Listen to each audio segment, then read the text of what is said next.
다루도록 그렇게 하겠습니다.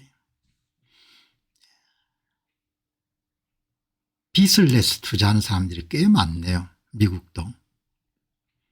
그러니까 이제 지난 10월 달에 도널드 트럼프 대통령의 발언 이후에 미국에서 100억 한 160억 불 정도가 청산이 됐죠. 가격이 오를 것에 베팅을 했는데 가격이 내리는 바람에 증거금을 전부 다 청산당해서 여러분들 돈을 날리고 우크라이나에서 아주 손에 꼽을 수 있는 그런 암호화폐의 그런 부자가 자살을 했지 않습니까? 빚을 내서 투자하는 것이 한국도 많고 특히 이제 미국은 주식시장뿐만 아니고 이제 암호화폐 시장에서 굉장히 많죠. 오늘 월스트리트 저널이 이런 그 레버리지 암호화폐 투자한 사람들이 손해를 많이 보고 있다. 그런 내용을 이렇게 다룬대요. 주로 이렇게 주류 언론들은 디지털 자산에 대해서 그렇게 호의적이지 않습니다. 그렇지만 한번 참조하실 필요는 있을 것 같기 때문에 오늘 가볍게 여기 보시게 되면은 이게 비트코인 가격이 이제 오늘 88,000불까지 떨어진 겁니다. 그리고 이제 이때 10월 초에 청산이 돼 가지고 돈을 잃은 사람이 굉장히 많습니다. 레버리지 투자, 레버리지 투자한 사람들. 그다음에 이제 보시게 되면은 오늘 보도를 보니까 비트코인 가격이 올 연초로 돌아갔기 때문에 올해 비트코인 가격의 상승분은 전부 다 잃어버린 거죠. 제로 상태가 된 겁니다. 그다음에 이제 S&P 500, 그다음에 특히 이제 비트코인을 정폭된 비트코인 레버리지 투자라는 스트레치 투자는 마이너스를 기록했지 않습니까? 이렇게 보시고 그다음에 이제 이런 암호화폐 시장에서 파생 상품을 숫자도 굉장히 많은 거죠. 이렇게 돼 있는데 오늘 이제 기사의 핵심은 최근 비트코인 가격 급락은 레버리지 부채를 활용한 암호화폐 거래의 위험을 극명하게 드러내고 있고 특히 10월 초에는 미중 무역 긴장으로 인해 매도세가 사상 최고 수준의 강제 청산이 이루어졌고 이것으로 인해서 비트코인 가격이 크게 하락했을 뿐만 아니라 암호화폐를 비트코인 보유회사 재무회사나 이더리움 재무회사들의 주가가 시장보다 훨씬 큰 폭으로 폭락하면서 고위험 투자의 결과와 엄격한 위험관리 필요성이 강조되고 있다. 결론은 뭔가 하니까 암호화폐 시장이나 비트코인 시장 자체가 변동성이 워낙 크기 때문에 그런 시장에서 가능하면은 레버리지 투자를 하지 말라는 이야기인 거죠. 레버리지 투자를 해서는 안 된다. 그 레버리지 베팅의 위험성이 현실화되고 대규모 청산이 있었으니까 160억이 아니고 740억 달러를 기록했네요. 청산 규모가. 그래서 지금은 레버리지 투자가 더 많은 수단으로 투자할 수 있게끔 그렇게 허용이 됐지만 투자자들은 위험 관리를 제대로 하지 못하면 처벌받게 됨을 알아야 된다. 그런데 레버리지 투자하는 게 위험 관리가 어떻게 할 수 있겠습니까? 그죠? 그렇게 해서 여러분들 보시면 좋을 것 같습니다. 아무튼 올해 암호화폐 가격 상승 때문에 돈을 잃은 사람들이 굉장히 많으니까 레버리지 투자는 가능하면 하지 않았으면 좋다는 것이고 그리고 이제 비트코인 같은 거나 암호화폐는 자기 자산의 10%를 가능한 넘지 않아야겠죠. 그리고 부채를 지지 않고 자기 재산을 가지고 해야 되고 그리고 투자의 지평은 대개 최소 5년 이상 저는 세대 간 부의 이전 정도로 생각하니까 팔 생각이 없는 거죠. 그런 사람들한테는 단기적으로 가격이 오르거나 내리는 것이 크게 중요하지 않는데 부채를 짊어지고 투자를 했거나 아니면 단기간에 시세 차익을 노리고 투자한 사람들은 손해를 보거나 심적 고통이 굉장히 크겠죠. 그래서 그런 점을 여러분 이제 염두에 두시고 그거 하시고, 그다음에 이제 오늘 이런 방송은 기본적으로 투자 정보나 투자 지식을 축적하는 기회니까 투자를 할 때는 본인이 생각하고 이런 결정을 해야 되는 겁니다. 본인이 생각하고 참조는 하지만. 자, 다음 이제 보시게 되면은 이제 초과 수익에 베팅을 하는 건데 기본적으로 한번 보시죠. 여기 이제 보시면은 이게 여러분들 이게 뭘 뜻하는가 하니까 주황색은 비트코인 가격선입니다. 비트코인 정가율일 겁니다. 정가율 수익률. 그다음에 이 초록색은 엔비디아 수익률입니다. 엔비디아 수익률. 오늘 이 업계에서 여러분들 디지털 자산을 강력하게 옹호하는 아담 리빙스톤 씨가 여러분들 글을 올린 겁니다. 마이크로 스트래티지가 비트코인 투자 전략을 시작한 이후 2020년 8월입니다. 엔비디아와 MSTR 간의 경쟁은 정말 흥미진진했습니다. 최근의 하락작 이후에 2020년 8월부터 지금까지 엔비디아의 누적 수익률은 15.33배, 그러니까 일부를 투자하게 되면 15불 정도를 번 겁니다. 엔비디아는 16배, 엔비디아가 누적 기준으로 8.3% 차이로 앞서고 있습니다. AI 대 디지털 자본의 경쟁, 정말 치열한 레이스입니다. 이게 이제 엔비디아는 AI 주식의 대표주자고 MSTR은 디지털 자본의 대표주자인 거죠.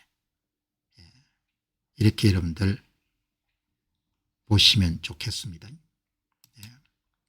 그러니까 이제 결국은 투자를 하는 것은 수익률 경쟁이지 않습니까? 수익률 경쟁. 그러니까 자기 자산의 현재 가치를 유지하려고 하면은 지난 며칠 사이에 계속 나왔던 것처럼 7에서 9% 정도 이상의 수익률을 내야 되는 겁니다. 매년. 그래야 이런 본전을 유지할 수 있는 겁니다. 왜냐하면은 세계 각국의 평균 통화 증가율이 7에서 9% 정도니까. 자, 그럼 이 한번 보시죠. 제가 조사를 한번 해봤는데 여기 보시면은 이게 이제 2025년 1월 1일부터 현재 11월까지입니다. 이게 S&P 500이 13.78% 성장한 겁니다. 그러면 이제 통화 공급량이 예를 들면 8%라고 하면 한 5, 6% 정도 번 겁니다. 실질적으로. 나스닥 100이 23%, 엔비디아가 41%, 구글이 51%, 마이크로소프트가 17%, 애플이 8%, 테슬라가 1.26%, 마이크로스트래티지가 이런 마이너스 28.6%인 겁니다. 올해 완전히 마이크로스트래티지 투자한 사람들은 어마어마하게 여러분들 손실을 본 겁니다. 이렇게. 그런데 여러분들 이거를 2020년 8월 이후로 여러분들 전개를 해보면 또 완전히 다른 자료가 나옵니다. MSTR이 8,816% 누적 수익률이 증가됐고, 그러니까 엔비디아가 2,681%, 테슬라가 1,131%, 나스닥 100이 여러분들이 274%, 애플이 201%, 그죠? 그러니까 시간의 길이를 오래만 두면은 완전히 마이크로 스트래티지 투자한다들은 완전히 이제 박살이 난 겁니다. 그런데 한 5년 정도 시간을 두고 보게 되면은 마이크로 스트래티지가 대박을 친 거죠. 타임 홀라이전, 투자의 시계라는 것이 이렇게 중요한 거죠. 그러니까 최소한 5년 정도의 시간을 두지 않으면은 기술주라든지 위험자산, 디지털 자산 같은 위험자산을 투자를 해서 안 되는 거죠. 그러니까 시간의 길이를 이렇게 확장하게 되면은 완전히 다른 결과를 얻을 수가 있다. 그래서 이제 지금 MSTR이 여러분들 뭐 완전히 죽을 쓰고 있지만 며칠 전에 이야기한 것처럼 MSTR은 레버리지 투자지 않습니까? 예. 그러니까 비트코인을 가진 사람은 만일 미국에 있으면은 비트코인을 담보로 돈을 빌려가 자기가 비트코인을 살 수가 있고, 그다음에 MSTR 같은 경우는 주식을 가지면 회사가 이러면 돈을 빌려가지고 비트코인을 사지 않습니까? 이제 거기에 대해서 아담 리빙스톤이 이렇게 여러분들 제시했지 않습니까? 그냥 비트코인을 그냥 사는 데는 초록색처럼 여러분들 재산이 불어나고, 그다음에 레버리지를 안고 좀 리스크를 안고 MSTR 주식을 사면은 이렇게 주홍색처럼 여러분 이렇게 수익이 증가된다. 그래서 결과적으로 뭐라고 이야기했습니까? MSTR이 비트코인 노출 외에 주당 비트코인 보유량을 계속 좀 늘려가기 때문에 당신이 그냥 비트코인 자체를 사는 거는 수익률이 시뮬레이션 해보니까 10년 지나면 2.58배 늘어나지만 MSTR을 하게 되면은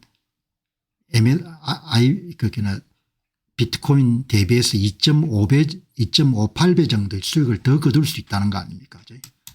그러니까 레버리지 투자는 리스크가 따르지만 또 리스크를 감당할 수 있는 사람들 같으면은 투자할 만하다, 그런 이야기니까 여러분들이 감당할 수 있는 리스크를 잘 가늠해 가지고 그렇게 투자를 해야겠죠. 여기서 중요한 것은 올해는 완전히 죽을 썼는데 지난 한 5년 정도를 보게 되면 MSTR이 1등인데, 그러나 이제 앞으로 어떻게 될지는 본인이 갖고 있는 가설과 전망을 바탕으로 해야 판단해야겠죠. 그죠? 자, 여기 이제 오늘 보시면은 그렇게 결론을 내리시면 좋을 것 같습니다. 여기 이제 이렇게 조사를 했지 않습니까? 리빙스톤 씨가 가정을 해가지고 성장률을 가정해가지고 이렇게 보니까 한쪽은 10만 불을 투자하게 되면 10년 후에 137만 불이 될 걸로 예상이 되는 겁니다. 확정된 게 아니고, MSTR에 이런 같은 10만 불 투자하게 되면은 10년 후에 356만 불이 되니까 그건 잘 여러분들이 판단하셔 가지고 투자를 결정을 하시는 게 좋겠다, 이렇게 보시면 좋겠습니다. 자, 이제 큰 손들이 많이 이렇게 여러분들 사는 것은 사실인 것 같아요. 자, 여러분 오늘 이 보시게 되면 이 자료 한번 보시기 바랍니다. 이거는 1000개 이상 정도를 가지고 있는 큰 손들의 숫자입니다. 큰 손들의 숫자가 한 1000명 정도 갑자기 늘어난 겁니다. 보시죠. 1000개 이상 정도의 비트코인을 갖고 있는 큰 손들의 숫자, 초록색이고 이 검정색은 비트코인 가격입니다. 여기 보시면은 1000개 이상의 비트코인을 소유하고 있는 사람이나 기관의 숫자입니다. 이게 거의 수직적으로 증가했습니다. 여러분들이 이게 뭘 의미하는지를 이해하시기를 제가 바랍니다. 이렇게 나온 거죠. 대단히 중요한 그런 데이터죠. 그 다음 하나 보시기 바랍니다. 이거는 뭔가 하니까 또 이렇게 계속해서 축적하는 사람을 accumulator address라는 그런 표현을 썼네요. 그러니까 대규모 소유자 숫자가 보라색입니다. 급속하게 증가하는 겁니다. 여기 보시면은 비트코인 축적 주소의 수요가 사상 최고치를 기록했습니다. 이 축적 주소들은 사기만 하고 절대로 시장에 내놓지 않는 그런 주소들입니다. 이 두 가지 정보가 장기 보유자이자 큰 손들 숫자가 이렇게 급속하게 늘어나는 겁니다. 그런데 가격은 계속 떨어지는 겁니다. 그러니까 이상한 거죠. 그래서 이제 어제 이 문제를 해결하는데 뭐 완전히 검증받는 것은 아직 검증받은 것은 아니지만 기관 투자자들이 신념 투자를 계속하고 있는 것 같다. 이렇게 장기 보유자의 수요가 급증하고 있는 것은 사실인 것 같다. 그런 이야기를 말씀드렸고, 이게 이제 주로 장외 거래소에서 이루어지기 때문에 오다복 주문장에 기록이 안 되기 때문에 그런 우리가 차트로 보는 가격에는 반영이 안 된다. 그런 이야기를 어제 말씀을 드렸던 거죠. 장기 보유자들이 30일 동안 순매수한 비트코인 수량이 급속하게 늘어나고 있다. 그래서 이제 소액 투자자들이 이런 상황을 정확하게 알고 그런 공포감에 시달려서 여러분들 블랙록이나 피델리티 등 세계 최대 기관 투자자들은 빠른 속도로 인프라를 구축 중입니다. 이들은 시장에 충격을 주지 않는 장외 거래를 통해 조용히 대규모 물량을 축적하고 있고, 이것은 역사적으로 반복된 전략, 개인 투자자들이 지쳐서 최대의 의구심을 느낄 때 싸게 매집하는 동일한 각본을 따르는 것으로 보입니다. 그래서 수년 지나게 되면은 개인 대 기관의 비중이 70대 30에서 바뀌겠죠. 30대 70으로. 그 과정을 여러분들이 잘 은밀한 거래 이렇게 해서 이야기를 드렸지 않습니까? 참조를 하시면 좋겠네요. 자, 그 다음에 이제 오늘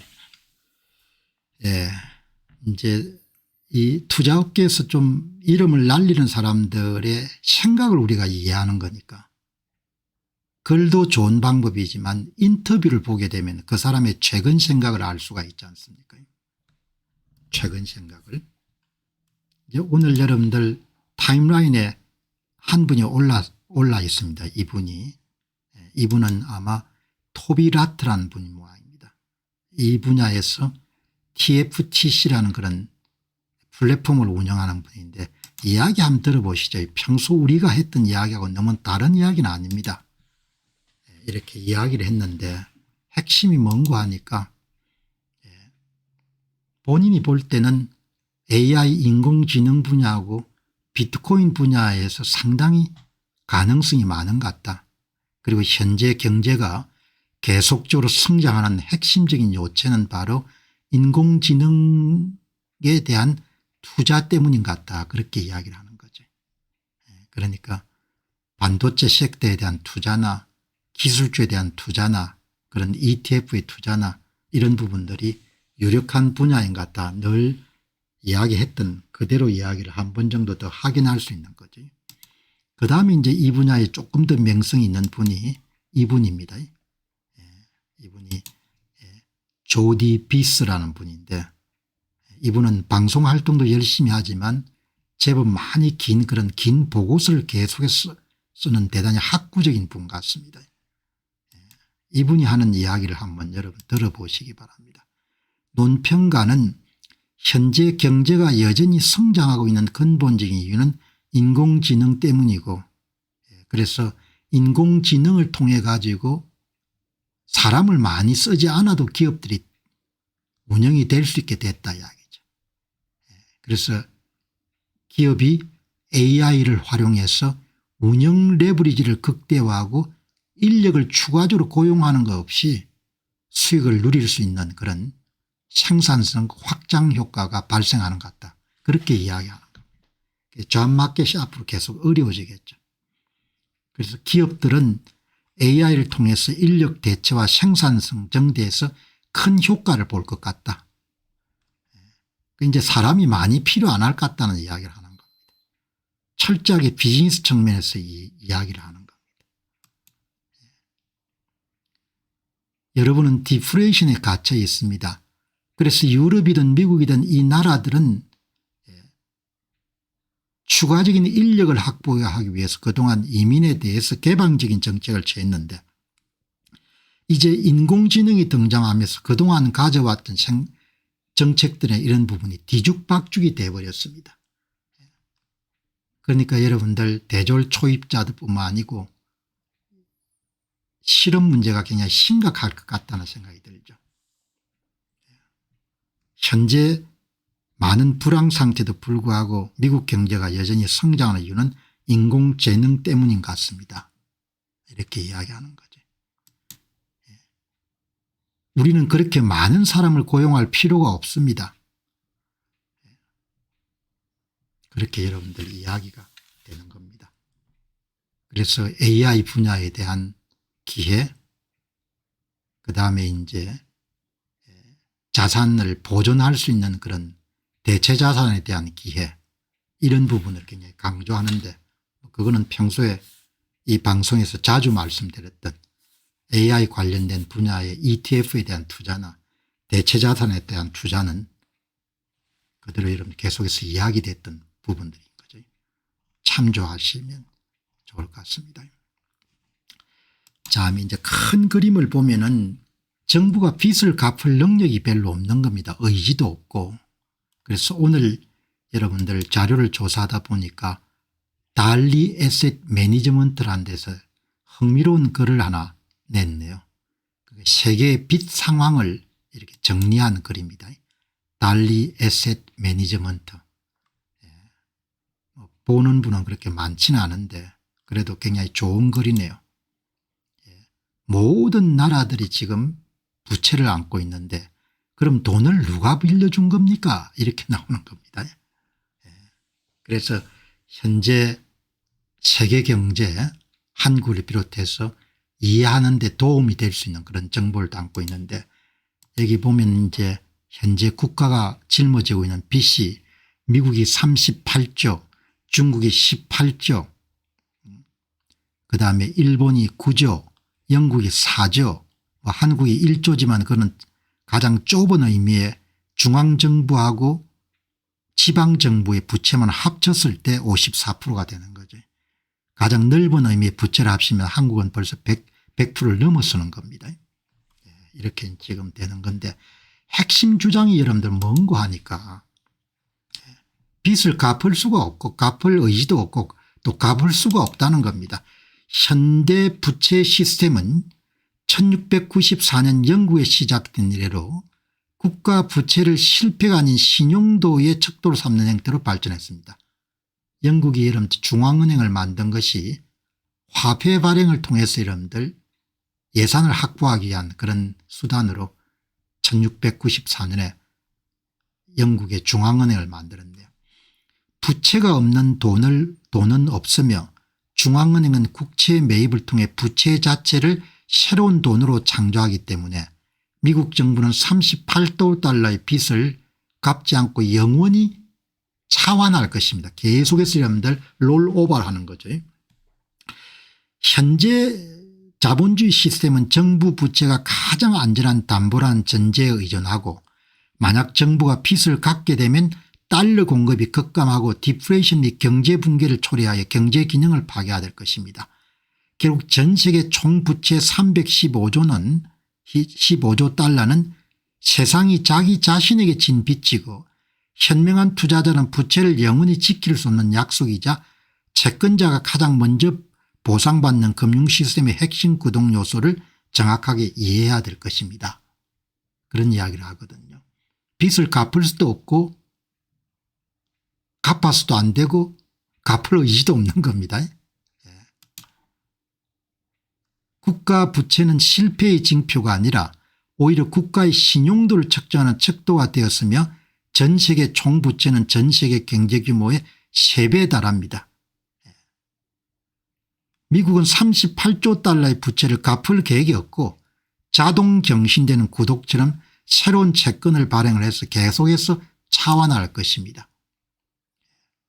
만약 정부가 빚을 모두 갚는다면 은행들은 가장 안정적인 자산을 잃고 달러 공급이 급감하며 디플레이션과 경제 부재가 뒷가르기 때문에 부채를 갚는 것은 경제 기능을 파괴하게 될 것입니다.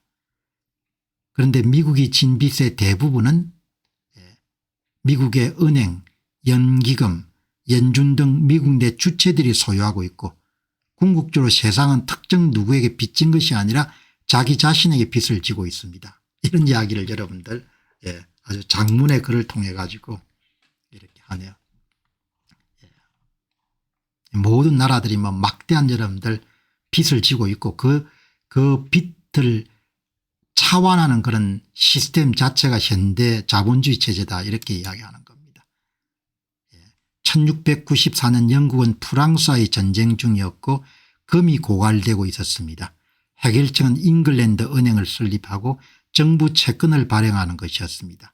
국가는 이제 아직 가지지 못한 돈을 마음대로 쓸 수 있게 됐습니다. 이렇게 나오는 겁니다. 여러분 그러면 당장 이제 우리가 무슨 질문을 던져야 되는 거 아니까. 자 그렇다. 지금 나온 대로 현대 자본주의가 여러분들 거대한 빚을 이용해 가지고 그냥 돌아가는 체제고 그러면 이제 개인 투자자들이 어떻게 해야 되냐 이게 중요하지 않습니까? 각국 정부와 갚을 의지가 없고 그러면 개인 투자자가 어떻게 해야 되냐. 차환을 해야 되기 때문에 계속 통화를 늘릴 수밖에 없는 겁니다. 차환을 해야 하기 때문에 미국이든 일본이든 중국이든 한국이든 간에 부채를 갚을 의지가 없고 갚을 능력도 없기 때문에 결국은 뭐죠? 금리를 낮추고 성장을 여러분들 높이고 인플레이션을 용인하는 쪽으로 갈 수밖에 없는 겁니다. 그게 핵심인 겁니다.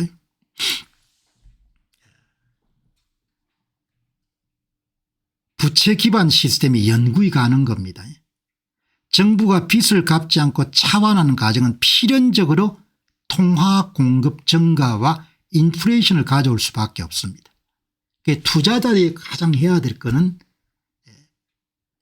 1년에 통화량 증발과 맞먹는 7에서 9% 정도의 수익률을 만들어내야 되는 거죠. 그래야 인플레이션을 해지할 수 있는 겁니다. 원금을 보존할 수 있는 거죠. 그래서 결론이 뭔가 하니 인플레이션 해지 자산을 찾아서 투자를 하라는 겁니다.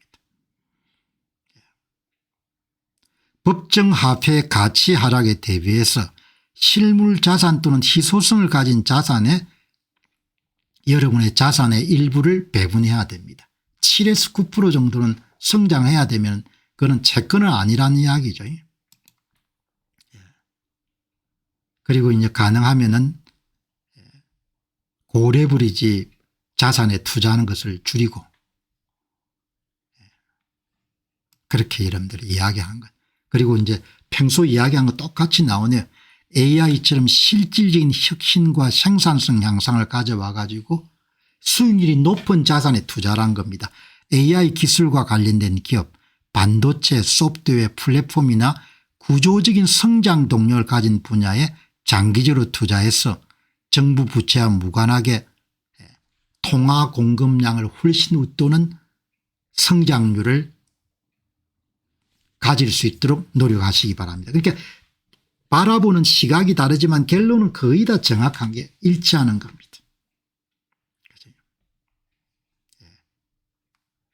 고생산성에 기반을 두고 주가 상승률이 높은 위험 자산에 투자하라는 거죠. 일부를. 그대로 이제 정확하게 정리를 하는 겁니다.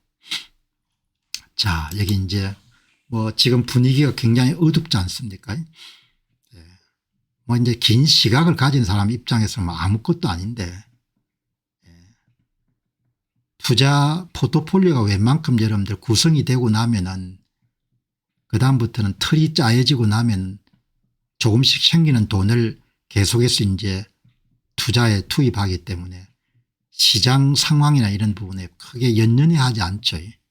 처음에 포트폴리오를 구축할 때는 이제 뭐 좀 신경을 많이 쓰지만 일단 만들고 나면 이런 그다음에는 이제 뭐 별로 관계가 없는 거죠.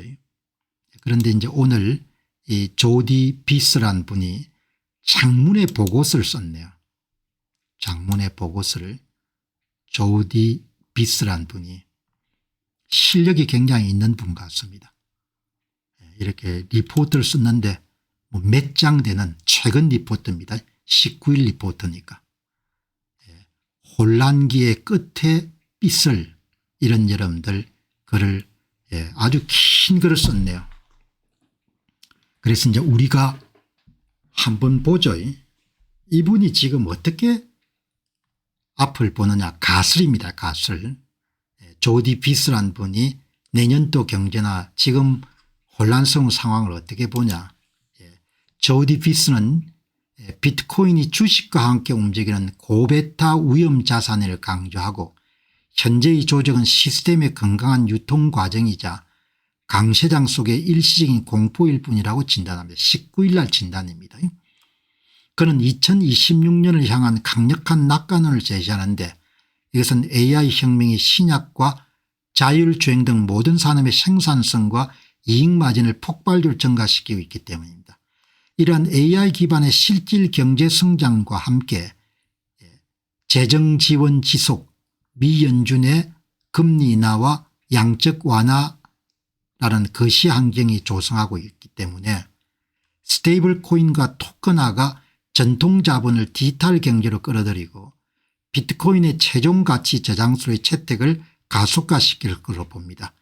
시장의 공포가 극심한 지금 투자자들은 감정이 아닌 펀더멘탈에 기반한 확신을 가지고 펀더멘탈 레버리지 없이 축적해야 될 기회이고 6개월 이후에는 현재의 의심을 후회하게 될 것이라고 결론 짓습니다. 아주 긴 여러분들 보고서의 핵심 문장을 간단하게 요약하면 조금 더 이름 자세히 들어가 보게 되면은 비트코인을 주식과 무관한 디지털 금으로 보는 것은 잘못된 것이고 비트코인은 주식 및 AI 주식과 함께 움직이는 고베타 위험 자산, 상당히 리스크가 큰 위험 자산이다 이렇게 정의하는 겁니다. 최근의 조정은 초창기 투자자들의 체계적인 매도가 끝나고 AI 투기주 조정과 맞물려 발생하는 현상인데 이것은 약세장이 아닌 장기적으로 건강한 유통 및 조정 과정을 뜻한다. 그러니까 개인 투자자로부터 기관 투자자로서 부가 재편되는 과정으로 이해하고 있는 겁니다. 이분 말씀이 조디 피스란 분입니다. 자, 다음은 스테이블 코인과 토큰화가 비트코인 채택을 가속화시킨다. 스테이블 코인은 개발도상국의 통화 대용 및 국경 간 결제 수단으로 가능하며 전통적인 법정 화폐를 디지털 경제로 연결한 다리 역할을 수행합니다. 스테이블 코인 채택 증가는 디지털 경제로의 자금 유입을 증가시키고 비트코인을 최종 가치 저장소로 만드는 네트워크 효과를 가속화시킬 것입니다. 그래서 이런 판단에 대한 믿음을 가지고 있는 사람들은 빚을 지지 않는 자기 자본 내에서 꾸준한 매수를 하는 것이 좋지 않겠느냐 그렇게 여러분들 지금 이야기를 하는 겁니다. 이분의 낙관론에 동의할 수도 있고 또 동의하지 않을 수도 있으니까 여러분이 잘 참조하셔 가지고 이분이 한 것 중에 가장 중요한 부분은 토큰화가 굉장히 빨리 진행될 거라는 부분이죠. 그죠? 그리고 또 그것이 기본적으로 비트코인의 여러분들 활성화에도 영향을 미칠 것이다. 그게 여러분들 중요한 메시지입니다. 그래서 여러분들이 그런 통찰력을 잘 새기셔 가지고 그렇게 보시면 좋겠습니다. 여러분 앞에서도 제가 말씀드렸지만 이런 위험 자산을 투자할 때는 5년 이상을 보셔야 됩니다. 단기적으로 시장을 예상하는 것은 거의 불가능한 일이니까. 저는 기술주를 많이 갖고 있는데 반도체 주식이나 이런 거를 개별 주식은 별로 갖고 있지 않습니다. 대부분 ETF를 갖고 있는데 제가 갖고 있는 평균 수익률 예상치는 20에서 25% 정도를 보고 있습니다. 20에서 25% 정도. 그리고 아주 굳건한 신념은 반도체 없는 미래는 없다 이런 생각을 갖고 있는 거죠. 반도체 없는 미래는 없다. 그리고 시간 길이는 뭐 아주 특별한 일이 아니면은 그렇게 팔 생각이 없는 겁니다. 그러니까 수십 년을 보는 거죠. 수십 년을. 수십 년을 보기 때문에 단기적으로 좀 떨어지고 올라가고 이런 부분들은 별로 중요한 게 아닌 거죠. 근데 시장은 이제 잘 이렇게 트렌드를 보는 겁니다. 초기에 제가 이제 ETF 방송을 많이 하다가 ETF 방송은 웬만큼 정리가 된 거죠. 4천 몇 개 가운데 뭐 한 10개 이하로 다 추렸으니까 그거는 뭐 이미 여러분들이 다 공유하고 있는 것이고 메가 트렌드를 딱 보고 그다음 비트코인을 제가 방송을 하기 시작한 겁니다. 그러니까 뭐 지금 이렇게 소란스럽고 이런 걸 다 소음 정도로 보는 거지. 지금 무슨 일이 있는 거 한번 보시기 바랍니다. 예. 이 참 빨리 움직이지 않습니까? 우리나라도 비스미나 업비트의 비트코인을 갖고 있는 분들한테 대출하면 좋죠. 미국의 제일 가장 신뢰할 만한 그런 가상화폐 거래소인 코인베이스에 있는 비트코인을 담보로 500만 불까지 대출이 가능하네요. 비트코인 가격의 133% 정도를 담보로 잡는 겁니다. 기존에는 100만 불 정도를 대출해 줬는데 500만 불까지 대출해 주고 변동금리는 5% 정도 알파입니다. 그러니까 디지털 크레딧 시장이 활성화되는 겁니다. 이런 면에서 보면은 굉장히 빠르죠. 미국이 굉장히 빠르게 이렇게 움직이는 겁니다. 코인베이스에서 500만 불까지 여러분들 대출하는 겁니다. 당연히 자산이니까 대출을 해 줘야 되지 않습니까?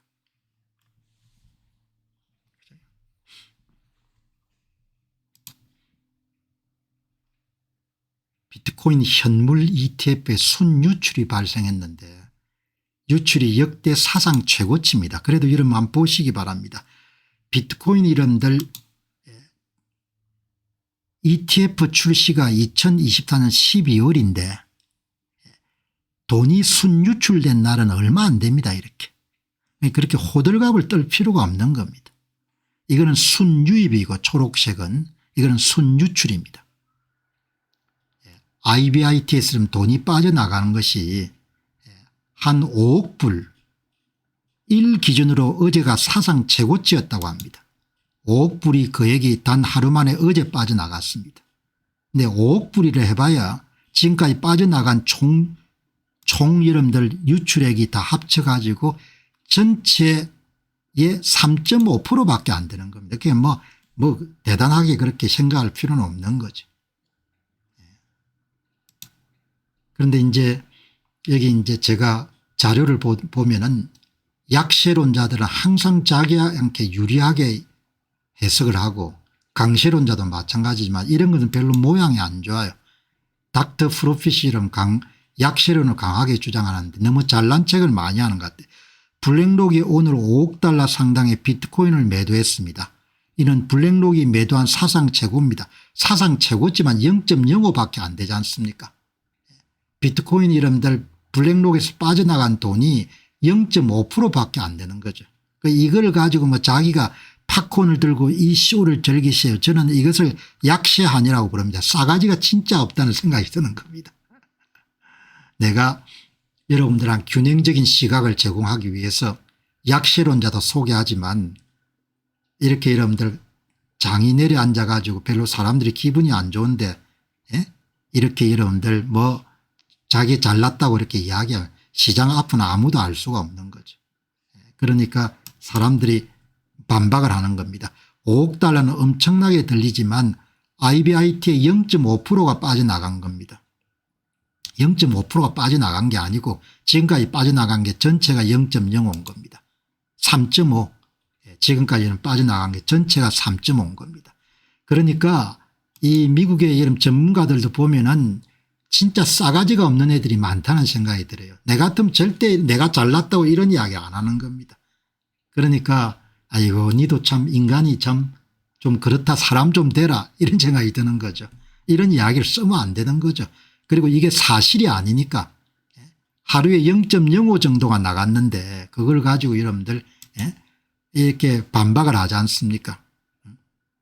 지금 뭐 전체가 나간 게 3.5% 정도 빠져나간 건데 블랙록이 갖고 있는 전체 이런 비트코인 양에서 그러니까 그렇게 이야기를 하면 안 된다. 여기 보면은 여기 셀프 메이드 맨이 말하지 않습니까? But 멕시코에 있는 블랙록 ETF는 1000억 불 정도가 됩니다. 그냥 0.5% 정도가 나간 겁니다. Don't panic. 그렇게 야단 법석 띄울 필요가 없습니다. 그리고 진짜 중요한 이야기는 그렇게 여러분들 매물을 누가 샀느냐는 문제인 겁니다. 그러니까 다음 이야기를 가지고 너무 여러분들 그렇게 이야기할 필요가 없는 거죠. 그러니까 짧은 문장이지만 이런 글을 보게 되면 이 친구가 지 능력을 과신하는 친구구나 이런 생각이 드는 겁니다. 이렇게 하면 안 되죠. 내가 예상했던 대로 시장이 돌아갑니다. 이런 정도 이야기해야 되지. 이렇게 이럽니다. 잘난 척 시장은 아무도 알 수 없지 않습니까? 시장이 이런 분위기가 표변해 가지고 이런 연말까지 또 엄청나게 오를지도 아무도 알 수가 없는 거죠. 자, 여기 보시면은 이게 이제 비트코인이 기본적으로 보시게 되면은 이 레리 핑크가 인터내셔널 에셋이라고 하지 않습니까? 그리고 단일 통화에 기반을 두지 않고 단일 시장에만 기반을 두지 않는 것. 그러니까 어제 말씀한 것처럼 진짜 특별한 매크로 에셋인 겁니다.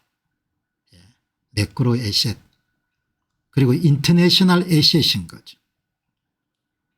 그리고 나스닥 100, S&P 500, 다우지수, 펜실베니아 반도체 지수, 원자재 지수 전부 다 합친 지수 중의 지수인 겁니다.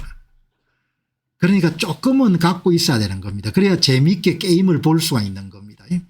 뭐 0.001도 괜찮고 0.005도 괜찮고 그걸 갖고 있어야 S&P 500을 볼 때 여러분들 아무것도 안 갖고 있으면 좀 시시하지 않습니까? 조금은 갖고 있어야 되는 거죠.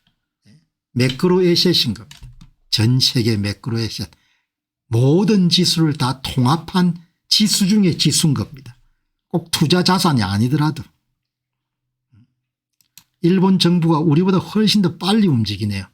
비트코인 스팟 ETF, 현물 ETF를 출시하는 겁니다. 일본 정부가.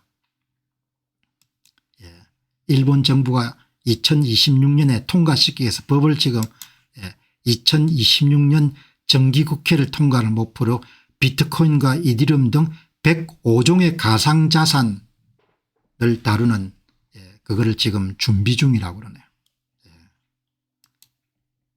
골드만삭스가 17억 불 비트코인 ETF를 매입하네요. 망하는데 뭐 돈에 밝은 골드만삭스가 여러분들 왜 사겠습니까? 싸다고 생각한 거죠. 지금은 3조 원을 운용하는 골드만삭스가 방금 본인들이 17억 불을 샀다고 17억 불 ETF를 샀네요. ETF를 샀다고 여러분들 공개한 겁니다. 망할 가능성은 상당히 낮죠. 주식이기 때문에 100% 이런 망하지 않는다 이렇게 볼 수가 없겠는데 가격은 오르고 내리겠지만 없어지거나 그렇게 하기는 쉽지가 않죠. 아주 싸게 산 거죠. 여러분 오늘 한번 골드만삭스 이야기가 나왔으니까 미국을 중심으로 비트코인 상위 20대 금융회사들 한번 뽑아보니까 이 보시죠. 블랙록이 730억 지금은 더 클 겁니다. 글레이스케리, 피델리티, 여러분이 잘 아시는 스테이블코인의 테더, 아크 인베스먼트, 비트와이저, 반에크 이런 데서 다 갖고 있네요. 20대. 결국은 거듭 말씀드렸지만 현재 개인 투자자가 70% 정도 갖고 있는 비트코인은 결국은 기관 투자자가 70%를 갖게 될 겁니다. 그 사이에 개인 투자자는 계속 팔아넘길 거고 게임이 그렇게 돌아가는 겁니다. 이 보시기 바랍니다. 이게 그다음에 이제 여기 보시면은 미국 정부도 많이 갖고 있네요. 중국 정부도 많이 갖고 있고 영국 정부도 좀 많이 갖고 있네요. 이게 다 압류재산이네요. 보니까. 그다음에 이제 대학교 하버드, 예일, 스탠포드 전부 다 여러분들 다 갖고 있네요. 브라운, 프린스턴, 매사추세츠, 미시간 대학, 노스웨스턴, 락펠러 재단. 큰 돈은 아니지만 이게 6억 불 정도 됩니까? 주로 펀드 ETF를 많이 갖고 있네요. ETF를 직접 보유하고 있는 데는 드물고 대학들은 대부분 다 펀드를 여러분들 다 소유하고 있네요. 그다음 보시기 바랍니다. 똑똑한 사람들 다 갖고 있지 않습니까? 싱가포르 테마색, 캐나다 연금, 노르웨이 국부펀드, 한국국민연금공단도 갖고 있네요. 한국국민연금공단은 ETF가 아마 아니고 MSTR 마이크로스트레이트 주식을 갖고 있을 겁니다. 사우디 국부펀드 이런 데가 다 갖고 있네요. 그러니까 여러분들이 이걸 보시게 되면 다 뭔고 하니까 이미 다 그냥 언제 얼마나가 될 건지만 문제고 전부 다 이제 인정받으면 망할 수는 없는 겁니다. 이렇게 하버드 대학, 예일, 싱가포르 테마색, 노르웨이 국부펀드 가장 1등 가는 연기금들이죠. 오늘 또 보니까 캐나다 연금에서 MSTR 주식을 또 샀네요. 8천만 불 쌀 때 샀네요. 그다음 또 보니까 플로리다 연금에서도 4,700만 불 정도를 사고, 그다음 이제 미국의 자산운용사들이 이게 JP모간 에셋이네요. 그러니까 JP모간 에셋에서 자산관리를 위해가 자산 중에서 이렇게 할당을 한 겁니다. 골드만삭스 다 자산관리에서 확보를 하네요. 이 내용을 여러분 말씀드린 것은 이제 이렇게 얼마나 여러분들 돈을 집어넣으니까 다 고심하겠습니까? 이렇게 유수의 기관들이 전부 다 돈을 다 투입하는 겁니다. 이제 예산 소위에 근무하는 미국의 하원 의원이 부자 모양입니다. 브란돈 길이라는 사람이 260만 불어치를 샀네요. 바로 엊그제. 참조하시기 바랍니다. 자, 여러분 이제 나중에는 못 사죠. 나중에. 그래서 이런 방송을 열심히 하는 겁니다. 나중에 사기가 힘들어요. 여기 오늘 방송 준비하는 가운데 BTC 클럽이란 분이 글을 잘 썼네요. 나중에 못 산다는 이야기입니다. 비트코인의 공급량이 줄어들면서 희소성이 커지기 때문에 가격이 올라갑니다. 기관들이 계속 채택하기 때문에 가격이 올라가는 겁니다. 그래서 시간이 가면은 개인이 현실적으로 축적할 수 있는 비트코인 단위 규모는 지속적으로 감소할 겁니다. 살 수는 있습니다. 비싸게 다도. 한 개, 두 개 이렇게 갖기가 힘들게 되는 겁니다. 이 현상은 채굴자에게 주어지는 블록 보상의 감소 속도에 맞춰 설명하고 있습니다. 지금을 기준으로 하면 0.78개 정도를 가질 수 있는 꿈은 가질 수가 있습니다. 그런데 2032년에 되면 0.78개는 보통 사람이 갖기가 힘들게 되는 겁니다. 가격이 올라가지고. 그때는 꿈을 수정해야 되는 거죠. 0.1 BTC밖에 가질 수가 없는 겁니다. 그래서 시작하는 투자자들은 미래의 희소성을 염두에 두고 꾸준히 분할해서 모으는 것이 중요하다. 이렇게 이제 한 분께서 이야기를 하는 겁니다. 여러분 잘 들으시기 바랍니다. 뭐 이 방송에 대해서 뭐라 하는 사람들이 있지만 공부를 하면은 그런 이야기 하기가 힘든 거죠. 그리고 최소 5년 이상을 가질 수 있으면 투자하고 자기 돈으로 5년 가질 수 없으면 투자하면 안 되는 겁니다. 시간이 가면은 가질 수 있는 양이 너무 줄어든다는 겁니다. 현재 0.78 BTC 달성 가능한 목표로 여겨집니다. 그러나 시간이 지날수록 개인이 가질 수 있는 목표가 계속 줄어들 겁니다. 비싸지니까. 2032년도에 반감기가 끝나서 블록 보상이 0.78 BTC로 줄어들게 되면 그때 0.78을 모으는 것은 불가능해지고 대개 서민들은 0.1 정도를 가질 수가 있을 겁니다. 예상을 한 겁니다. 2044년에 반감기가 또 진행돼 가지고 블록 보상이 0.78에서 채굴자에게 0.1BTC 정도 주어지게 되면은 그때는 개인이 가질 수 있는 것이 0.0121BTC 정도 줄어들 거란 거지. 그래서 가격이 비싸지기 때문에 계속해서 사모으라, 그렇게 여러분들 조언하는 내용을 여러분에게 소개한 겁니다. 여기 보시면은 오늘날 0.78BTC는 꿈을 꾸볼 수가 있는데 2032년이 되면 불가능하다고 이야기하는 겁니다. 블록 보상이라는 것은 아시는 분도 계시겠지만 채굴자가 블록을 완성했을 때 주어지는 보상금입니다. 보상금. 그 보상금이 계속 이렇게 줄어드는 겁니다. 이런 보상금이. 지난번에만 해도 3.12가 주어졌는데 2028년 1.56, 2030년 0.78, 이것의 비례가 가격이 올라갈 수밖에 없기 때문에 개인이 가질 수 있는 양이 훨씬 더 적어지는 겁니다. 공급은 감소하고 가격이 증가하죠. 생산 비용은 계속 급증하는 가격이 증가합니다. 기관들이 계속 여러분들 채택하기 때문에 가격이 증가하는 겁니다. 뭐 이거는 그냥 정해진 겁니다. 이거는 뭐 막을 수 있는 방법이 없는 겁니다. 그죠? 블록 보상이 감소하기 때문에 채굴장이 시장에 내놓는 비트코인의 양이 줄어드는 거죠. 그러니까 총 공급이 급격히 감소하고 그다음에 이런 보상을 적게 받기 때문에 단위당 생산 비용이 늘어나는 겁니다. 전기가 들어가는 거가.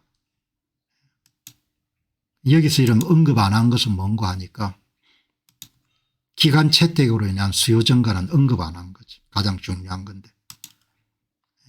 가격이 10만 달러를 넘어서게 되면은 보통 사람들은 1BTC를 사는 것을 아예 포기하게 됩니다.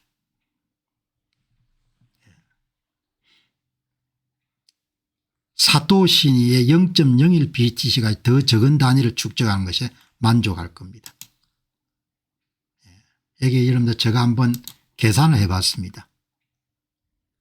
저는 최소 연평균 29%는 성장할 걸로 보니까 가격이 2025년 10만 불에서 2030년 35만 불 정도까지 올라갈 가능성이 높죠.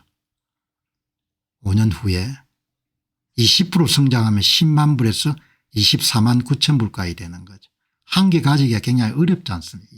22만 4천 불 되면 가장 평범한 가정이 20%, 달성 가능한 가정이 29% 정도 잡을 수가 있는 거죠. 그럼 40만 불짜리를 여러분 어떻게 그걸 할 겁니까? 여러분 가격이 이렇게 2035년이 되면 거의 꿈을 꿀 수가 없는 겁니다. 그래서 여기 라자 소니 캐나다에 근무하는 재무 전문가죠. 인도계 캐나다인 것 같습니다. CFA. 수천 시간을 투자했다는 거 아닙니까? 수천 시간을 공부를 했다는 겁니다. 제가 비트코인을 공부하는데 4년 동안 수천 시간을 투자한 겁니다. 수천 시간을. 돈에 관해서 제가 갖고 있던 생각을 완전히 내려놓았다는 거 아닙니까? 수천 시간을.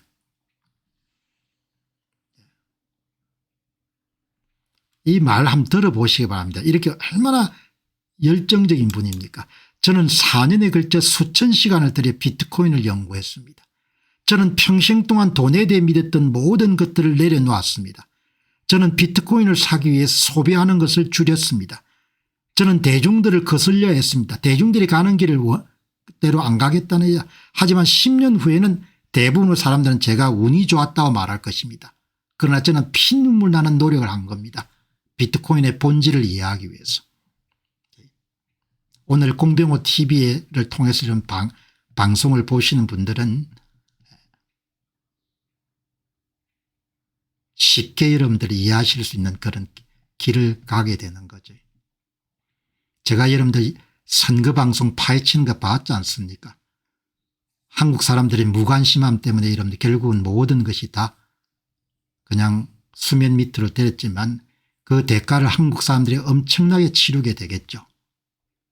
사실과 진실을 외면한 그 여러분 업보를 수십 년 동안 여러분 치르게 될 겁니다. 어마어마한 비용으로 치르게 되겠죠.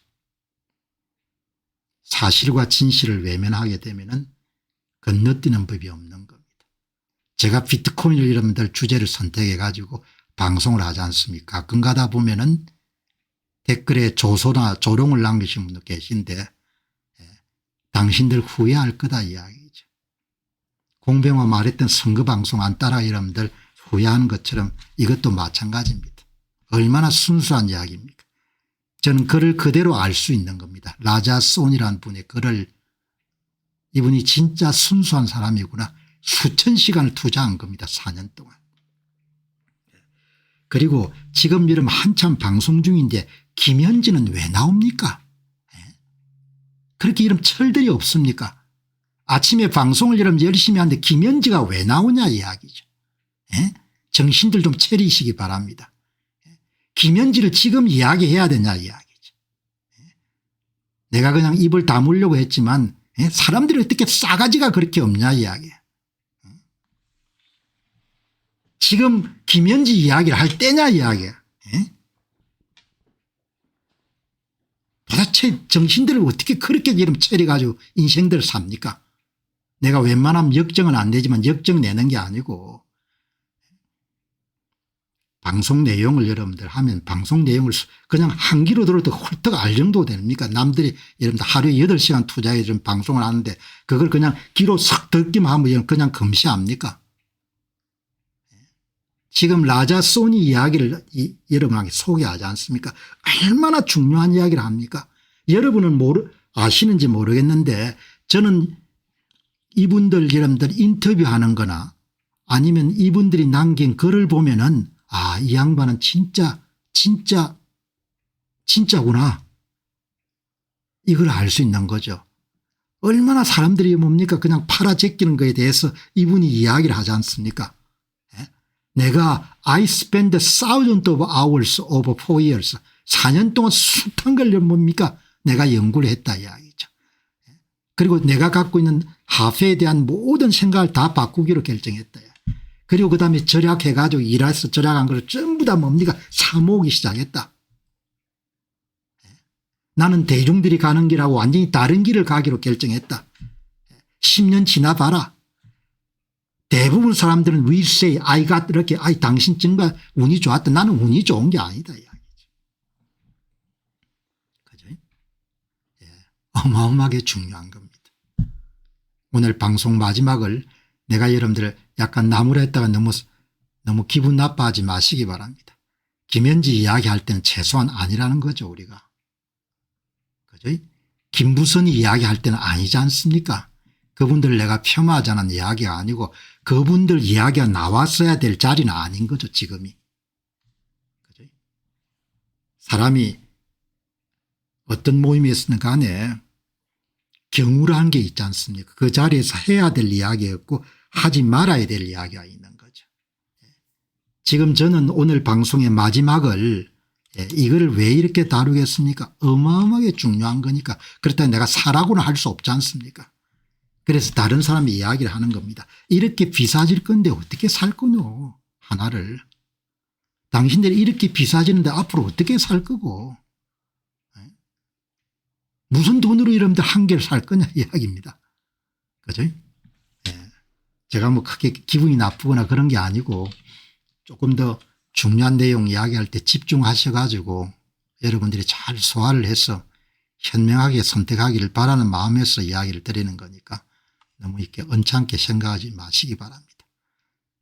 누가 이렇게 다 계산을 해 가지고 29% 성장하게 되면 2030년에 35만 불 된다는 이야기를 누가 이렇게 이야기를 하겠습니까? 2035년이 되면 128만 불이 될 거니까 0.001이라도 사라고 이렇게 어떻게 이런 이야기를 하겠습니까? 할 수가 없는 거죠. 그러나 이제 모든 것은 뭐 개인이 판단하는 거니까 이제 매일 아침에 이렇게 공개적인 플랫폼에서 이야기가 되는 그런 내용들을 여러분이 잘 소화하셔 가지고 가장 여러분들 유용하게 그렇게 사용하시고, 오늘도 이렇게 나오지 않습니까?